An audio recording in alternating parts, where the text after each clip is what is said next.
Good morning, 10:58 weather first on a kind of nice looking Thursday morning. We did talk about this during the morning show. The clouds would develop and sneak across the area.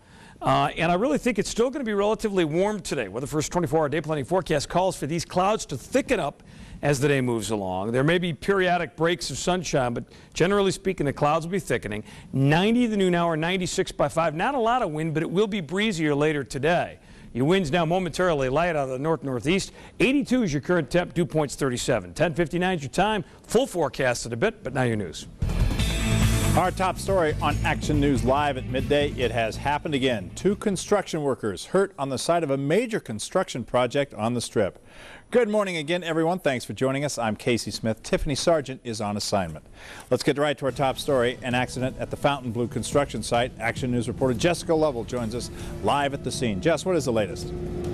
Yeah, good morning, Casey. Yeah, we are out here in front of Fontainebleau. I want you to take a look behind me, and 63 stories up into the air. You're looking at about roof level. That's where 2 construction workers early this morning, they were hit by something. Now, when rescue workers arrived, they found that the men had been pinned under a beam, but then had managed to get out from underneath that beam. Both of those men, they were taken to the hospital. They were coherent at the time and talking. They are expected to be okay. But back out here at the site, pretty much throughout the morning and as we go into the afternoon, work will resume as normal. But right now, OSHA, they will take over this investigation and then make sure that everyone was out here on the scene following all the proper procedures. I'm Jessica Lovell, Channel 13, Action News. Thank you, Jessica. New information this morning on the search for Steve Fossett. The search crews found the wreckage of Fossett's plane near Mammoth Lakes, California. This is pictures of the actual crash. He disappeared a year ago in a single-engine plane that took off in northern Nevada. I've seen photographs. They took some photographs last night. The crash looked to be so severe that I doubt if someone would have walked away from it. A hiker found Fossett's ID cards and pilot's license earlier this week, and that reignited, of course, the new search effort. Search crews say they have not found any human remains so far. A judge declared Fossett legally dead last February. The latest now on our economy in crisis. New numbers paint a rather bleak picture of the nation's unemployment. Applications for unemployment benefits hit a 7-year high thanks to the impact of Hurricanes Ike and Gustav and the weakening economy. Claims were up about 1,000 to nearly 500,000. That puts it above analyst estimates of 475,000. The total is the highest since just after the September 11th terror attacks. The hurricanes added about 45,000 claims. And on top of that, 30-year mortgage rates rose for the 2nd straight week to their highest levels in a month. Freddie Mac is reporting an average of 6.1% this week, up from 6.09% last week. A revised version of the economic bailout plan is being debated in the House today. The Senate, of course, passed it last night. This is not a Democratic bill. It's not a Republican bill. It's our bill. Several changes were added to the original bill, including $100 billion in tax breaks for the middle class. And businesses and, of course, the federal deposit insurance cap will go from $100,000 to $250,000, but only for a year. The changes have made a convert out of at least one House Republican who voted against the bill Monday. It still has the government acquiring way too many troubled assets. But at this point, I am, assuming they don't change it, strongly leaning towards voting for it, because I frankly think we've created a situation where we have to act. The new bill could plunge the government into even more debt for a while, and some fear House Democrats will vote against it because of that. Well, they're going to have to update that national debt clock in Times Square because of all this. It now stands at $9.8 trillion, which is 13 digits. They have to rewrite the software now because they will need 14 digits if the national debt hits $10 trillion. Well, Red, White, and Blue 2008, the new major party presidential candidates are sounding off about the new bill and the possibility of the House passing it this time around. We were able to make significant changes in the bill which improved it rather dramatically, and I'm confident it will go through the House of Representatives. Now, John McCain's opponent, Senator Barack Obama, is also urging the passage of the legislation, even though he acknowledges the plan is far from perfect. But it's clear that, from my perspective, this is what we need to do right now to prevent the possibility of a crisis turning into a catastrophe. The House is expected to vote on this tomorrow. Well, the top of the ticket takes a back seat to running mates tonight. Vice presidential nominees Joe Biden and Sarah Palin will square off in their only debate. ABC's Diana Alvear tells us both have a lot on the line.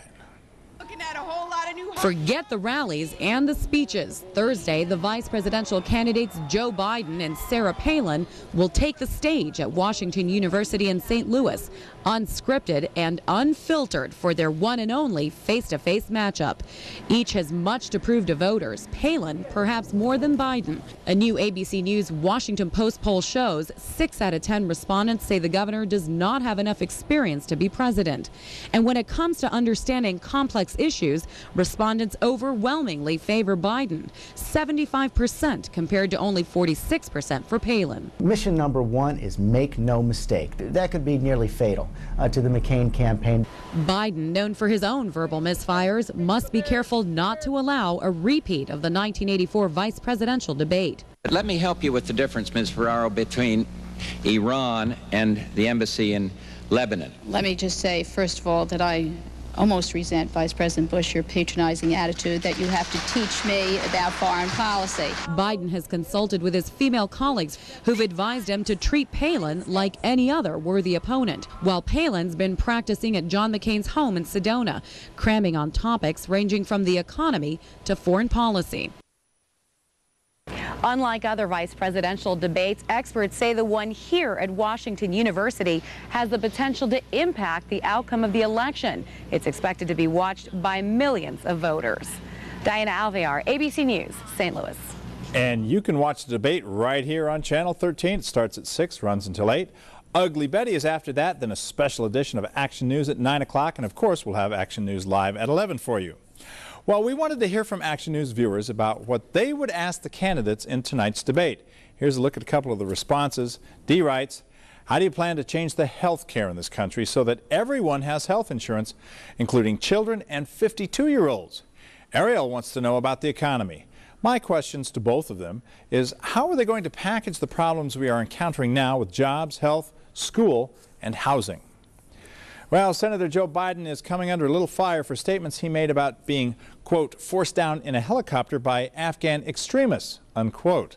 Problem is snow, not the enemy, persuaded his helicopter pilot to land and wait out a storm. Republicans are hoping voters will liken his story to Hillary Clinton's tale of landing in Bosnia under sniper fire. That never happened. Well, the lady moderating tonight's debate, Gwen Ifill, is a longtime journalist. There is some controversy swirling around her role in the debate tonight. Ifill is writing a book called The Breakthrough, Politics and Race in the Age of Obama. Some fear her Democratic stance will translate into bias on the debate floor. Ifill promises she will put any biases aside. By the way, she broke her ankle. That's why she's in a wheelchair. If you have an opinion about tonight's moderator or debate, we invite you to leave your comments at KTNV.com. We will air some of the responses in future newscasts. The latest now on the O.J. Simpson trial. Jurors are hearing closing arguments and may be getting their instructions today. The defense rested its case yesterday after calling only one witness. Jury deliberations are expected to start tomorrow. O.J. Simpson is on trial for his role in an alleged robbery at Palace Station about a year ago. Colder weather's coming, so how high will your home heating bill be this year? Contact 13 has the answer. Doctors are urging the FDA to recall cold medicine for kids under 6. Find out why. And a battle, a real one, brewing at sea involving pirates, guns, and a ship loaded with military tanks. Those stories and a lot more when Action News Live at midday returns. Please stay with us. This is Channel 13 Action News Midday in high definition with Casey Smith and Tiffany Sargent. Weather first with meteorologist Mike Cholinas and breaking news from the Action News Hall. Since 1995, she's been a champion for truth in Southern Nevada. She's busted cons and uncovered scams. She's separated truth from lies and held the powerful accountable. Now, she's bringing her brand of justice to Contact 13. Our exclusive Contact 13 investigation discovered the first time... She's more than an investigative reporter. She's right by your side, helping you, unless you're one of the bad guys. Darcy Spears and Contact 13 Investigations, only on Channel 13 Action News. From Contact 13 this morning, doctors are urging the Food and Drug Administration to recall cold medicine for children under 6. They question the drug's benefits and worry about the risks. The FDA is holding a public hearing on that issue today. The drug industry says over-the-counter meds have been used to treat kids in colds for decades, and they're safe for everyone over 2 years old. The outlook is good for heating your home this winter. The natural gas industry says there's plenty of fuel for home heating, and prices are likely to be about the same as last year. They anticipate gas production to be about 8% higher than last winter. The news not so good for drivers in the southeast, though. An ongoing gas shortage is expected to last a few more weeks. Recent hurricanes in the Gulf damaged refineries. The pipeline supplying cities like Atlanta, Nashville, Houston is up and running, but the refineries aren't. Stations are getting only about half the normal supply of gas. Combine that with slight panic and hoarding, and you get a gas shortage. The gas shortages, though, aren't impacting national gas averages. In fact, they fell 2 cents overnight from $3.61 to $3.59 a gallon, and we're doing a lot better here. Our average is $3.47, and that's about 20 cents a gallon less than it was a month ago. The U.S. and Russia are turning up the heat on a group of pirates holding a ship full of tanks hostage. Plus, you won't believe how many text messages federal investigators say the engineer sent that day that the commuter train collided with a freight train. Those stories and a lot more coming up on Action News live at midday. 11:12 is your time. Hey, clouds are starting to show up already. How thick are they going to get today, and when are we going to see some rain and or snow out of them? We'll answer that momentarily.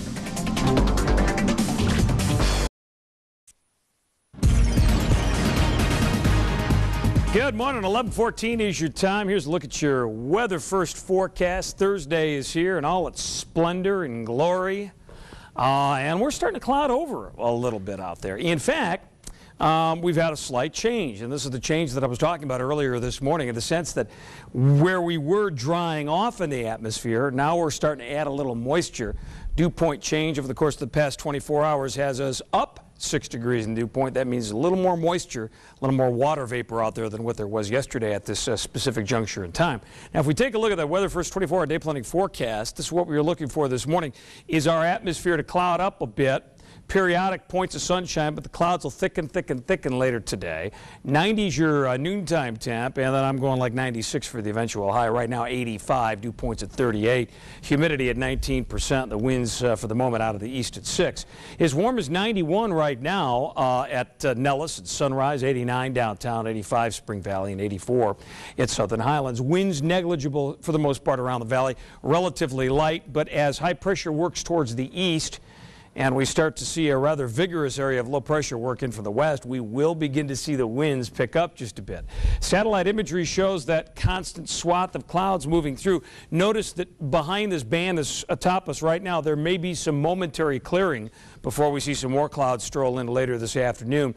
There's two fronts that are going to come knocking on the door. The first one will stall out in the central portions of the state. It's the second one that's going to be a dally of a doozy, that's for sure. Here's your imagery model for Saturday in the morning. Notice the ridge of high pressure has been pushed off towards the east.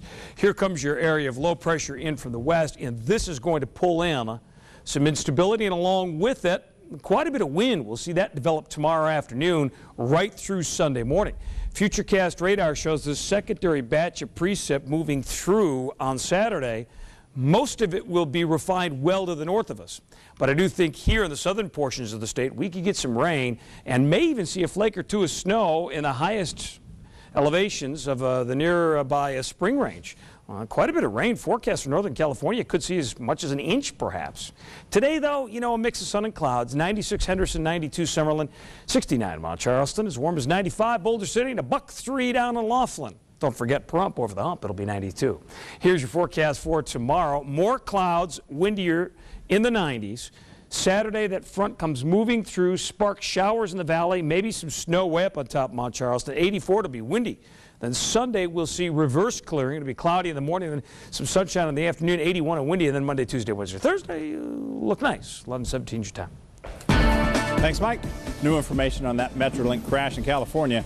Federal investigators now say the Metrolink engineer at the helm sent a text message 22 seconds before his train hit a freight train. They also say the engineer sent and received at least 45 text messages during his shift that morning. The accident killed 25 people, including that engineer. U.S. warships are monitoring a Ukrainian ship being held hostage by a group of pirates. Russia is also adding manpower to the standoff at sea. The pirates are holding the ship and several Russian tanks on board hostage for $20 million. A new report shows the number of pirates attacking off the coast of Somalia doubled this year. This video was shot by Somali pirates as they prepared to board a captured South Korean ship. In that case, they held the crew helpless for 100 days. To the latest now on the western wildfires, and one that's burning near the Angeles National Forest in California. At least 200 firefighters are battling this 50-acre blaze along with 5 helicopters. Authorities say dry brush and hot temperatures are fueling the fire. A new network called Mexicanal can now be seen on a KTNV digital channel. KTNV's general manager Tom Porterfield says this is a great way to serve our fast-growing Hispanic population, and people we talk to say it's exciting to have another choice in Spanish language programming.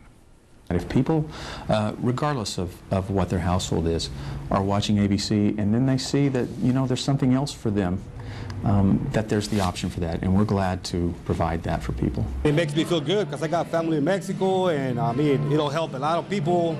This new network gives viewers access to some of the best programs from Mexico, which include sports, entertainment, educational programs, and live newscasts. If you'd like to check out Mexicanal, you can find it on Cox Digital Cable Channel 121, also on the digital channel 13.2. And here's a look at what we're working on for Action News. First at 4, some clients with a local medical day spa say they're out of a lot of money after it unexpectedly closed. But Contact 13 is on the case and says all is not lost. That's tonight on Channel 13 Action News, first at 4. A big-name Hollywood director will be filming on Las Vegas Boulevard today. We'll tell you who and why. Plus, it's the latest advertising gimmick, and it's soaring above you. And that story and much more when Action News live at midday comes back.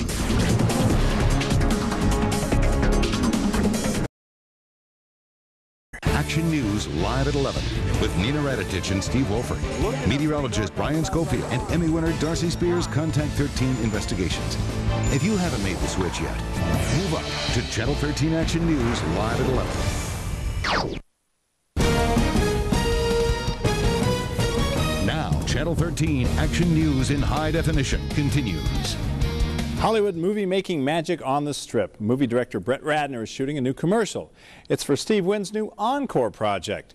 Ratner is the director of hit films like X-Men and Rush Hour. A helicopter shot aerials of Encore yesterday. Part of Las Vegas Boulevard will close periodically for filming today. And if you saw something else resembling a UFO over the valley recently, no need to panic. It's the new M Resort light ship with a 30 by 70 foot illuminated screen on the side. Look at that. The floating advertisement is promoting the opening of the new M Resort, opening at Las Vegas Boulevard, St. Rose Parkway earlier this year. A new slot machine is also coming under fire for its choice of theme. Some call it offensive. IGT, International Game Technology, created a slot machine called Noah's Ark. It features cartoon animals and a cartoon Noah, lined up in various combinations for prizes that top out at $100. The company says the penny slot machine was not meant to be biblical. Stay with us. Mike's got another look at your weather forecast, including possibly that weekend when we come back. Looks good right now.